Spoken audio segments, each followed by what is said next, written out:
retail executives should pay attention to Asia because it's leading the global industry in terms of innovation, and there are lessons to be learned.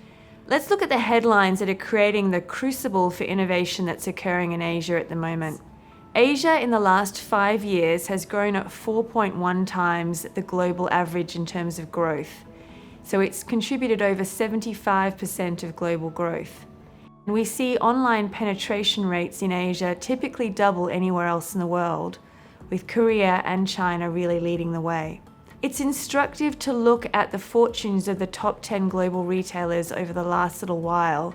And when you look at that in the same period that Carrefour and Tesco have fallen out of the top 10, we've seen Asian players rapidly move into the top 10.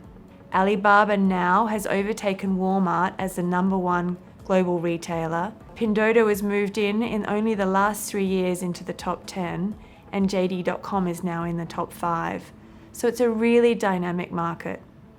We wanted to acknowledge that there isn't one Asia. Markets vary quite considerably in terms of market maturity. When you look at markets like China, it somewhat stands alone. It has reasonably modest or low market maturity, yet its digital maturity is quite high.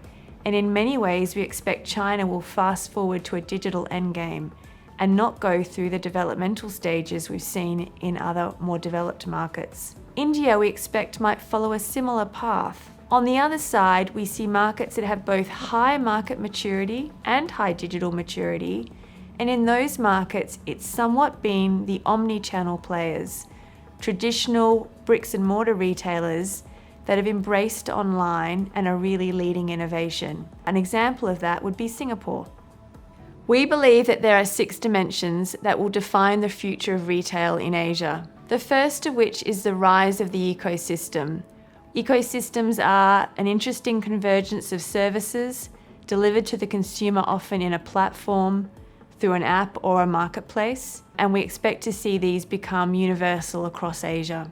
Second, the mobile phone will become the new storefront. And of course, adjacent to that, physical cash will become something we take our children to see in a museum, but it certainly won't be the currency for payment. The role of stores will really change. Stores will become bifurcated in their role. They will either become showrooms for high emotional, high engagement purchases, or they'll simply become pickup points for immediate consumption. Not surprisingly, therefore, we see consumers expecting the time between inspiration and consumption to become shorter and shorter. In fact, now with home delivery, it's the norm in many metropolitan markets in China that goods are delivered within half an hour from ordering, and in some markets even 10 minutes. Obviously, this challenges the economics of retailers, and they'll need to think about what their model is to protect their economics but deliver on that customer promise. It will be machines and AI that will be setting prices, allocating inventory, managing supply chains rather than human beings. And lastly, the technologists will vastly outnumber any other function within a retail organization. And so retailers will need to think about how they acquire new talent to prepare themselves for a digital future.